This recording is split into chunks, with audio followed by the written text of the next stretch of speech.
RTC బస్సులో ఓ మహిళా కండక్టర్ను కాలితో తన్నిన ఘటన ఇప్పుడు రాష్ట్ర వ్యాప్తంగా అయితే సంచలనం క్రియేట్ అవుతోంది. ఈ ఘటనపై TSRTC MD VC Sajjanar Twitter వేదికగా చాలా సీరియస్గా స్పందించారు. హయత్ నగర్ డిపో 1కు చెందిన ఇద్దరు కండక్టర్లపై ఓ మహిళా ప్రయాణికురాలు నానా దుర్భాషలాడుతూ దాడికి పాల్పడిన ఘటనైతే టీఎస్ఆర్టీసీ యాజమాన్యం చాలా సీరియస్గా తీసుకుంది అండ్ ఖండించింది కూడా. ఈ ఘటనపై Rachakonda commissionerate, LB Nagar police స్టేషన్లో ఆర్టీసీ అధికారులు కంప్లైంట్ కూడా రిజిస్టర్ చేశారు. ఈ కేసును పోలీసులు కూడా దర్యాప్తు చేస్తూ ఉన్నారు అండ్ చాలా సీరియస్గా కూడా తీసుకున్నారు.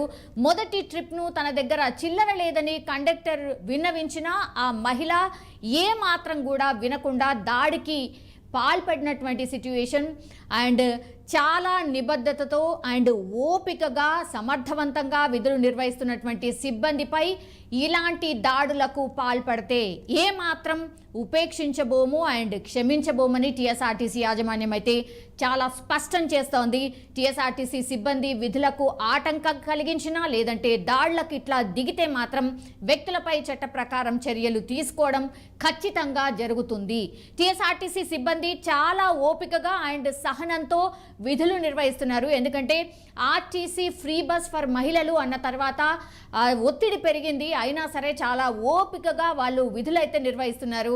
అయితే వారికి సహకరించి క్షేమంగా గమ్యస్థానాలకు చేరుకోవాలని ప్రజలకు సంస్థ పదే పదే విజ్ఞప్తి చేస్తోంది అని కూడా ఆయన ట్విట్టర్ వేదికగా చెప్పినటువంటి సిట్యుయేషన్ మనందరికీ తెలుసు. ఆర్టీసీ మీద చాలా ఒత్తిడి పెరిగిపోయింది. ఆ వార్తలు కూడా మనం గమనిస్తున్నాం. కానీ ఇట్లాంటి దాడులు చేయడం నిజంగానే ఎవరైనా సరే ఖండించాల్సిందే. చాలామంది అక్కడ ఉన్నటువంటి ప్రయాణికులు ఎప్పుడైతే ఆ బస్సులో కండక్టర్లపై దాడి చేస్తున్నా కూడా ఆ మహిళను ఆపే ప్రయత్నం చేశారు.